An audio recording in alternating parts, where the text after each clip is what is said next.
Buenos días, hoy vamos a atacar este problema de mecánica. Nos dan la figura que se muestra en el gráfico y nos dicen ayer las reacciones en los puntos A y D. Bueno, vamos a por ello. Primero, en el punto A notamos que el apoyo solamente tiene una reacción y esta reacción es en el eje vertical, en el eje Y. La vamos a llamar entonces A sub Y.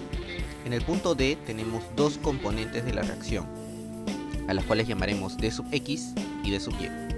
Quitamos los apoyos para una mejor visualización y analizamos el equilibrio en el eje X. Veamos, las variables son dos, estas dos de aquí que se muestran, que serían L y D de X.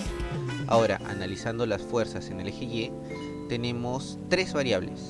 Son todas estas fuerzas de aquí, pero solamente representan tres variables, L, D sub Y y A sub Y.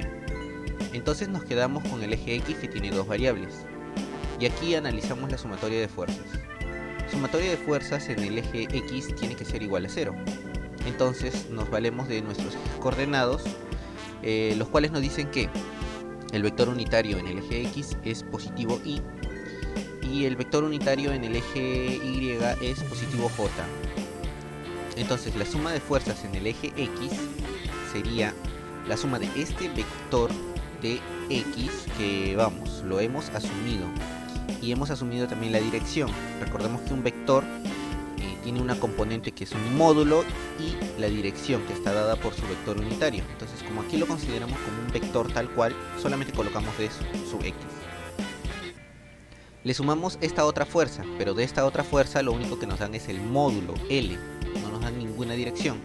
Entonces, para la dirección nosotros tenemos que ver hacia dónde apunta la flecha, la fuerza. Entonces, si vemos que apunta hacia la izquierda y según nuestros ejes coordenados, hacia la izquierda sería negativo Y. Entonces lo añadimos a nuestra ecuación. Despejamos D de X y tenemos que D de X es igual a L, que es el módulo de la fuerza, por su vector unitario, que es positivo Y. Lo que quiere decir que nuestra fuerza D sub X apunta hacia la derecha. Cambiamos esta fuerza, la que habíamos asumido, y la colocamos en negro y apuntando hacia la dirección del vector unitario. Vamos a convenir que las fuerzas en negro ya no representan una incógnita para nuestro ejercicio. Guardamos este resultado por aquí y ahora veamos el otro análisis, que es el análisis de fuerzas en el eje Y. Sumatoria de fuerzas en dicho eje tiene que ser igual a 0. ¿Cuáles son estas fuerzas? Menos 3L, que son todas estas fuerzas de aquí que se indican en el gráfico, y vector unitario menos J porque apuntan hacia abajo. Seguimos nuestro vector D sub I, que es este de aquí, y nuestro vector A sub I, que es el de aquí. Entonces, como podemos ver, no podemos despejar ninguna de nuestras dos incógnitas en azul, que serían A sub I y D sub I. Entonces guardamos esta ecuación para más tarde. Ahora vamos con el análisis de momentos. El análisis de momentos tiene que ser respecto a un punto en el cual anulemos una de nuestras incógnitas, por lo menos. Hay casos en los que se puede anular más. Entonces vemos que en el punto A tenemos una incógnita que es A sub I y en el punto D tenemos nuestra incógnita que es D sub I. Para este caso vamos a actuar con respecto al punto A. Entonces la suma de momentos con respecto a ese punto que se indica tiene que ser igual a 0. Analizamos la línea de acción de nuestra incógnita y tenemos que A sub I y L, esa fuerza L, tienen la misma línea de acción. Entonces con respecto al punto A no genera ningún momento. Entonces se elimina para nuestro análisis. Estas fuerzas no nos sirven para nuestro análisis. Vemos que hay otra línea de acción que también corta al punto A. O bueno, A está contenido dentro de esa línea de acción. Y vemos que la fuerza D sub X también está contenida en dicha línea de acción, por lo tanto no genera momento. Eliminamos esa fuerza. Nos quedamos con las otras fuerzas dado que sus líneas de acción no cortan al punto A. Entonces vamos a analizar una por una. Para eso convengamos que el sentido antihorario va a ser positivo K y el sentido horario negativo K.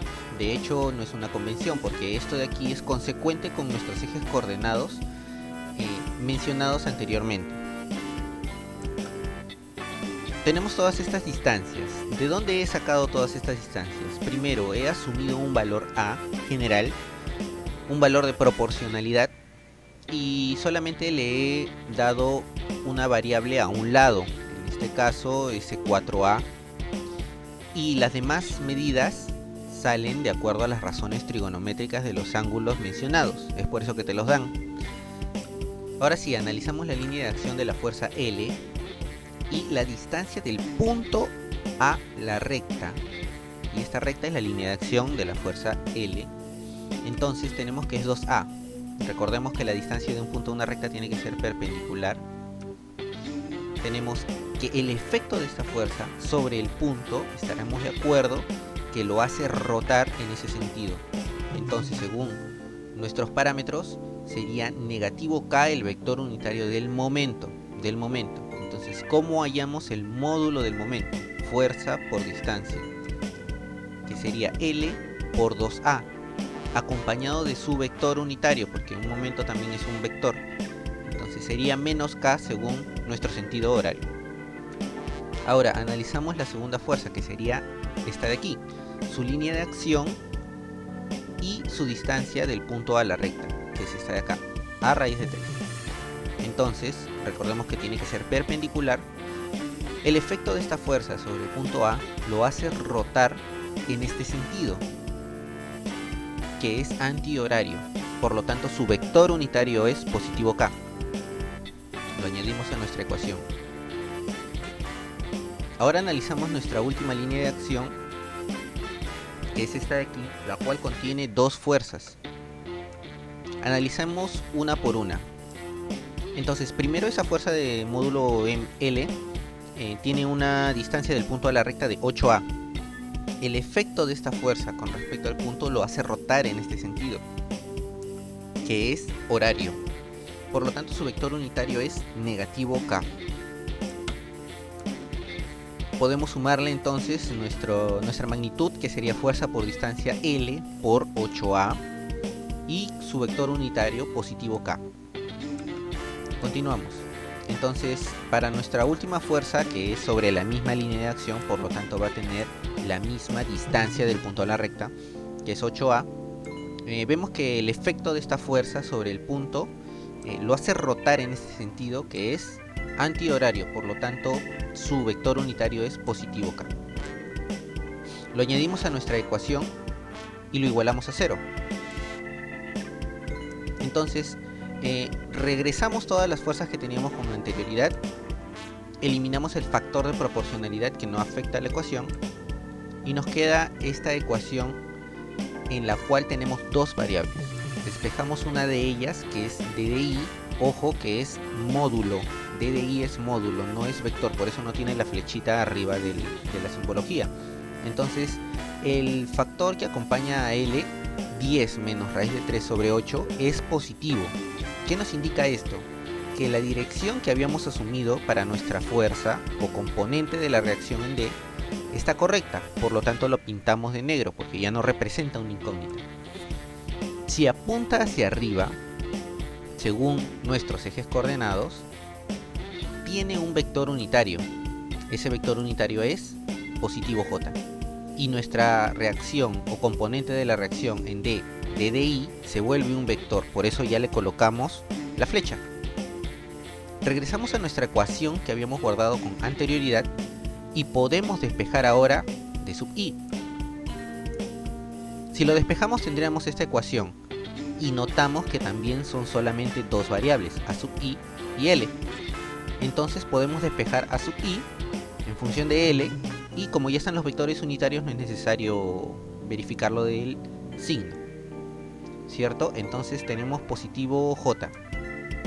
¿Qué quiere decir? Que nuestra dirección asumida en un inicio de A sub I es correcta, entonces la pintamos de negro porque ya no representa un incógnito.